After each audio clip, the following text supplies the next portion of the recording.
ओम शांति।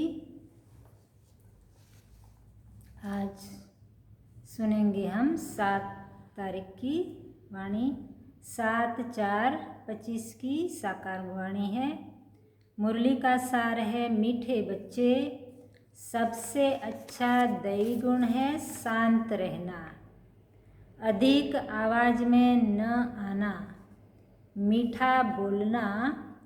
तुम बच्चे अभी टॉकीज से मूवी से साइलेंस में जाते हो, इसलिए अधिक आवाज में न आओ। फिर प्रश्न है, किस मुख्य धारणा के आधार से सर्वदैवी गुण स्वतः आते जाएंगे? किस मुख्य धारणा के आधार से सर्वदैवी गुण स्वतः आते जाएंगे? तो उत्तर है, मुख्य है पवित्रता की धारणा। देवताएं पवित्र है, इसलिए उनमें दैवी गुण है। इस दुनिया में कोई में भी दैवी गुण नहीं हो सकते। रावण राज्य में दैवी गुण कहाँ से आए? तुम रॉयल बच्चे अभी दैवी गुण धारण कर रहे हो। फिर गीत सुना हमने, भोलेनाथ से निराला और कोई नहीं। ओम शांति। अभी बच्चे समझते हैं कि बिगड़ी को बनाने वाला एक ही है। भक्ति मार्ग में अनेकों के पास जाते हैं, कितनी तीर्थ यात्राएं आदि करते हैं।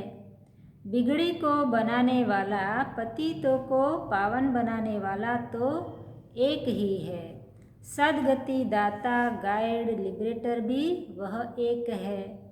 अब गायन है, परंतु अनेक मनुष्य, अनेक धर्म, मठ, पंथ, शास्त्र होने कारण अनेक रास्ते ढूंढते रहते हैं। सुख और शांति के लिए सत्संगों में जाते हैं ना? जो नहीं जाते वह मायावी मस्ती में ही मस्त रहते हैं। यह भी तुम बच्चे जानते हो कि अभी कलयुग का अंत है। मनुष्य यह नहीं जानते कि सतयुग कब होता है, अभी क्या है। यह तो कोई बच्चा भी समझ सकता है। नई दुनिया में सुख, पुरानी दुनिया में जरूर दुख होता है। इस पुरानी दुनिया में अनेक मनुष्य है, अनेक धर्म है। तुम कोई को भी समझा सकते हो। यह है कलयुग, सतयुग पास्ट हो गया है। वहाँ एक ही आदि सनातन देवी देवता धर्म था और कोई धर्म नहीं था। बाबा ने बहुत बार समझाया है, फिर भी समझाते हैं। जो आए उनको नई दुनिया और पुरानी दुनिया का फर्क दिखाना चाहिए। भल वह क्या भी कहे, कोई 10,000 वर्ष आयु कहते हैं, कोई 30,000 वर्ष आयु कहते हैं। अनेक मते है ना। अब उन्हों के पास तो है ही शास्त्रों की मत। अनेक शास्त्र, अनेक मत। मनुष्यों की मत है ना। शास्त्र भी लिखते तो मनुष्य है ना। देवताएं कोई शास्त्र नहीं लिखते हैं। सतयुग में देवी देवता धर्म होता है। उन्हों को मनुष्य भी नहीं कहा जा सकता। तो जब कोई मित्र, संबंधी आदि मिलते हैं तो उनको बैठ यह सुनाना चाहिए। विचार की बात है। नई दुनिया में कितने थोड़े मनुष्य होते हैं, पुरानी दुनिया में कितनी वृद्धि होती है। सतयुग में सिर्फ एक देवता धर्म था, मनुष्य भी थोड़े थे। दैवी गुण होते ही है देवताओं में, मनुष्यों में नहीं होते हैं। तब तो मनुष्य जाकर देवताओं के आगे नमस्ते करते हैं ना। देवताओं की महिमा गाते हैं, जानते हैं। वह स्वर्गवासी है, हम नरकवासी कलयुगवासी है। मनुष्य में दैवी गुण हो न सके। कोई कहे फलाने में बहुत अच्छे दैवी गुण हैं, बोलो नहीं। दैवी गुण होते ही है देवताओं में, क्योंकि वह पवित्र है। यहाँ पवित्र न होने के कारण कोई में दैवी गुण हो न सके, क्योंकि आसुरी रावण राज्य है ना। नए झाड़ में दैवी गुण वाले देवताएं रहते हैं, फिर झाड़ पुराना होता है। रावण राज्य में दैवी गुण वाले हो न सके। सतयुग में आदि सनातन देवी देवताओं का प्रवृत्ति मार्ग था। प्रवृत्ति मार्ग वालों की ही महिमा गाई हुई है। सतयुग में हम पवित्र देवी देवता थे, संन्यास मार्ग था नहीं। कितनी पॉइंट्स मिलती है, परंतु सभी पॉइंट्स किसकी बुद्धि में रह न सके। पॉइंट्स भूल जाती है, इसलिए फेल होते हैं। दैवी गुण धारण नहीं करते हैं। एक ही दैवी गुण अच्छा है। जास्ती कोई से न बोलना, मीठा बोलना।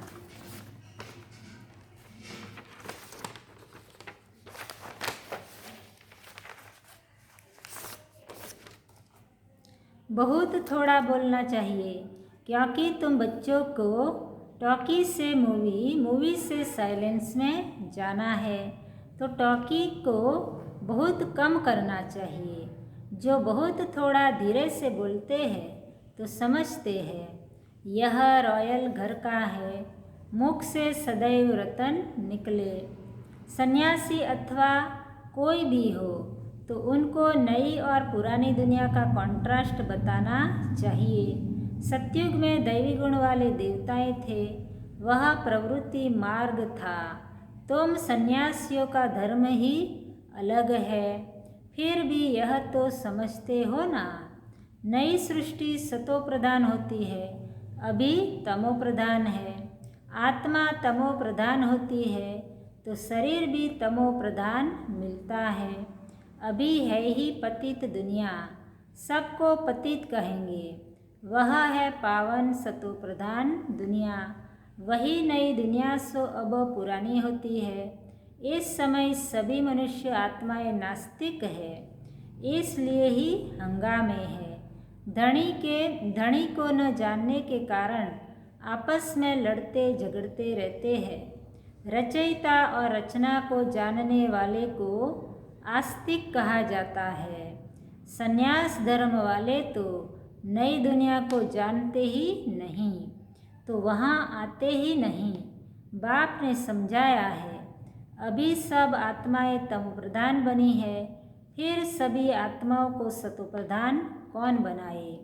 वह तो बाप ही बना सकते हैं। सतो प्रधान दुनिया में थोड़े मनुष्य होते हैं, बाकी सब मुक्ति धाम में रहते हैं। ब्रह्म तत्व है जहाँ हम आत्माएं निवास करती है, उनको कहा जाता है ब्रह्मांड।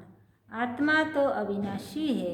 यह अविनाशी नाटक है जिसमें सभी आत्माओं का पार्ट है। नाटक कब शुरू हुआ यह कभी कोई बता न सके। यह अनादि ड्रामा है ना। बाप को सिर्फ पुरानी दुनिया को नई बनाने आना पड़ता है। ऐसे नहीं कि बाप नई सृष्टि रचते हैं। जब पतित होते हैं तब ही पुकारते हैं। सतयुग में कोई पुकारते नहीं। है ही पावन दुनिया। रावण पतित बनाते हैं, परम पिता परमात्मा आकर पावन बनाते हैं। आधा आधा जरूर कहेंगे। ब्रह्मा का दिन और ब्रह्मा की रात आधा आधा है। ज्ञान से दिन होता है, वहाँ अज्ञान है नहीं। भक्ति मार्ग को अंधियारा मार्ग कहा जाता है। देवताएं पुनर्जन्म लेते लेते फिर अंधियारे में आते हैं, इसलिए इस सीढ़ी में दिखाया है। मनुष्य कैसे सतो रजो तमो में आते हैं। अभी सबकी जड़जड़ीभूत अवस्था है। बाप आते हैं ट्रांसफर करने, अर्थात मनुष्य को देवता बनाने। जब देवता थे तो आसुरी गुण वाले मनुष्य नहीं थे। अभी इन आसुरी गुण वालों को फिर दैवी गुणों वाला कौन बनाए? अभी तो अनेक धर्म, अनेक मनुष्य है, लड़ते झगड़ते रहते हैं। सतयुग में एक धर्म है तो दुख की कोई बात नहीं है। शास्त्रों में तो बहुत दंत कथाएं हैं जो जन्म जन्मांतर पढ़ते आए हैं। बाप कहते हैं यह सब भक्ति मार्ग के शास्त्र है, उनसे मुझे प्राप्त कर नहीं सकते। जप तप तीर्थ यात्रा भक्ति करने से बाबा कहते हैं मुझे कोई भी प्राप्त नहीं कर सकते, उनसे मुझे प्राप्त कर नहीं सकते। मुझे तो स्वयं एक ही बार आकर सबकी सद्गति करनी है। ऐसे वापिस कोई जा न सके। बहुत धैर्य से बैठ समझाना चाहिए, हंगामा भी न हो। उन लोगों को अपना अहंकार तो रहता है ना। साधु संतों के साथ फॉलोअर्स भी रहते हैं। झट क्या कह देंगे इनको भी ब्रह्मा कुमारियों का जादू लगा है। सयाने मनुष्य जो होंगे वह कहेंगे यह विचार करने योग्य बातें हैं। जो समझदार मनुष्य होंगे वो क्या कहेंगे, ये तो समझदार विचार करने योग्य बातें हैं। मेले प्रदर्शनी में अनेक प्रकार के आते हैं ना। प्रदर्शनी आदि में कोई भी आए तो उसे बड़े धैर्य से समझाना चाहिए। जैसे बाबा धीरज से समझा रहे हैं, बहुत जोर से बोलना नहीं चाहिए। प्रदर्शनी में तो बहुत इकट्ठे हो जाते हैं ना, फिर कह देना चाहिए आप कुछ टाइम देकर एकांत में आकर समझेंगे तो आपको रचयिता और रचना का राज समझाएंगे। रचना के आदि मध्य अंत का ज्ञान रचयिता बाप ही समझाते हैं। बाकी तो सब नीति नीति ही करके जाते हैं। कोई भी मनुष्य जा न सके। ज्ञान से सद्गति हो जाती, फिर ज्ञान की दरकार नहीं होती। यह नॉलेज सिवाय बाप के कोई समझा न सके। समझाने वाला कोई बुजुर्ग होगा तो मनुष्य समझेंगे, यह भी अनुभवी है, जरूर सत्संग आदि किया होगा। कोई बच्चे समझाएंगे तो कहेंगे यह क्या जाने। तो ऐसे ऐसे को बुजुर्ग का असर पड़ सकता है। बाप एक ही बार आकर यह नॉलेज समझाते हैं। तमो प्रधान से सतो प्रधान बनाते हैं। माताएं बैठ उनको समझाएंगी तो खुश होंगे। बोलो, ज्ञान सागर बाप ने ज्ञान का कलश हम माताओं को दिया है, जो हम फिर औरों को देते हैं। बहुत नम्रता से बोलते रहना है। शिव ही ज्ञान का सागर है, जो हमको ज्ञान सुनाते हैं। कहते हैं, मैं तुम माताओं द्वारा मुक्ति जीवन मुक्ति के गेट्स खोलता हूँ और कोई खोल न सके। हम अभी परमात्मा द्वारा पढ़ रहे हैं, हमको कोई मनुष्य नहीं पढ़ाते हैं। ज्ञान का सागर एक ही परमपिता परमात्मा है। तुम सब भक्ति के सागर हो, भक्ति की अथॉरिटी हो, न कि ज्ञान की। ज्ञान की अथॉरिटी एक मैं ही हूँ। महिमा भी एक की करते हैं, वही ऊंचते ऊंच है। हम उनको ही मानते हैं। वह हमको ब्रह्मा तन से पढ़ाते हैं, इसलिए ब्रह्मा कुमार कुमारियाँ गाए हुए हैं। ऐसे बहुत मीठे रूप में बैठ समझाओ। भल कितना भी पढ़ा हुआ हो, ढेर प्रश्न करते हैं। पहले पहले तो बाप पर ही निश्चय कराना है। पहले तुम यह समझो, रचता बाप है वा नहीं। सभी का रचयिता एक ही शिव बाबा है, वही ज्ञान का सागर है। बाप टीचर सतगुरु है। पहले तो यह निश्चय बुद्धि हो कि रचता बाप ही रचना के आदि मध्य अंत का ज्ञान देते हैं।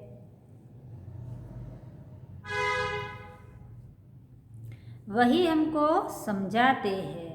वह तो जरूर राइट ही समझाएंगे, फिर कोई प्रश्न उठ न सके। बाप आते ही है संगम पर, सिर्फ कहते हैं मुझे याद करो, तो पाप भस्म हो जाएंगे। हमारा काम ही है पतित को पावन बनाने का। अभी तमो प्रधान दुनिया है।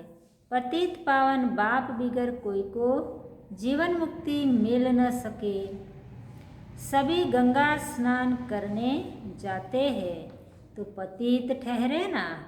मैं तो कहता नहीं हूँ कि गंगा स्नान करो, मैं तो कहता हूँ मामिकम याद करो। मैं तुम सभी आशिकों का मासुक हूँ। सभी एक मासुक को याद करते हैं। रचना का क्रिएटर एक ही बाप है। वह कहते हैं, देही अभिमानी बन मुझे याद करो, तो इस योग अग्नि से विकर्म विनाश होंगे। यह योग बाप अभी ही सिखलाते हैं, जबकि पुरानी दुनिया बदल रही है। विनाश सामने खड़ा है। अभी हम देवता बन रहे हैं। बाप कितना सहज बताते हैं। बाप के सामने भल सुनते हैं, परंतु एक रस हो नहीं सुनते। बुद्धि और तरफ भागती रहती है। भक्ति में भी ऐसे होता है। सारा दिन तो वेस्ट जाता है, बाकी जो टाइम मुकर्रर करते हैं उसमें भी बुद्धि कहाँ कहाँ चली जाती है। सबका ऐसा हाल होता होगा, माया है ना। कोई कोई बच्चे बाप के सामने बैठ ध्यान में चले जाते हैं। यह भी टाइम वेस्ट हुआ ना, कमाई तो नहीं हुई। बाप तो कहते हैं याद में रहो, जिससे विकर्म विनाश हो। ध्यान में जाने से बुद्धि में बाप की याद नहीं रहती है। इन सब बातों में बहुत घोटाला है। तुमको तो आंखें बंद भी नहीं करनी चाहिए। याद में बैठना है ना। आंखें खोलने से डरना नहीं चाहिए। आंखें खुली हो, बुद्धि में मासुक ही याद हो। आंखें बंद करके बैठना यह कायदा नहीं है। बाप कहते हैं याद में बैठो, ऐसे थोड़े ही कहते हैं आंखें बंद करो। आंख बंद कर कांध ऐसे नीचे कर बैठेंगे तो बाबा कैसे देखेंगे। आंखें कभी बंद नहीं करनी चाहिए। आंखें बंद हो जाती है तो कुछ दाल में काला होगा। बाबा कहते हैं आंखें बंद हो जाती है तो कुछ दाल में काला होगा। और कोई को याद करते होंगे। बाप तो कहते हैं और कोई मित्र संबंधियों आदि को याद किया तो तुम सच्चे आशिक नहीं ठहरे। सच्चा आशिक बनेंगे तब ही उच्च पद पाएंगे। मेहनत सारी याद में है। देह अभिमान में बाप को भूलते हैं, फिर धक्के खाते रहते हैं। और बहुत मीठा भी बनना चाहिए, वातावरण भी मीठा हो।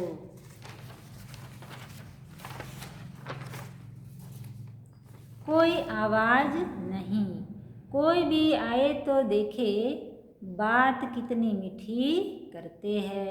बहुत साइलेंस होनी चाहिए, कुछ भी लड़ना झगड़ना नहीं तो जैसे बाप टीचर गुरु तीनों की निंदा कराते हैं वह फिर पद भी बहुत कम पाएंगे। बच्चों को अब समझ तो मिली है। बाप कहते हैं हम तुमको पढ़ाते हैं ऊंच पद पाने के लिए। पढ़कर फिर औरों को पढ़ाना है। खुद भी समझ सकते हैं। हम तो कोई को सुनाते नहीं हैं तो क्या पद पाएंगे। प्रजा नहीं बनाएंगे तो क्या बनेंगे। योग नहीं, ज्ञान नहीं तो फिर जरूर पढ़े हुए के आगे भरी ढोनी पड़ेगी। अपने को देखना चाहिए। इस समय नापास हुए, कम पद पाया तो कल्पांतर कम पद हो जाएगा। बाप का काम है समझाना। नहीं समझेंगे तो अपना पद भ्रष्ट करेंगे। कैसे किसको समझाना चाहिए वह भी बाबा समझाते रहते हैं। जितना थोड़ा और आहिस्ते बोलेंगे उतना अच्छा है। बाबा सर्विस करने वालों की महिमा भी करते हैं ना। बहुत अच्छी सर्विस करते हैं तो बाबा की दिल पर चढ़ते हैं।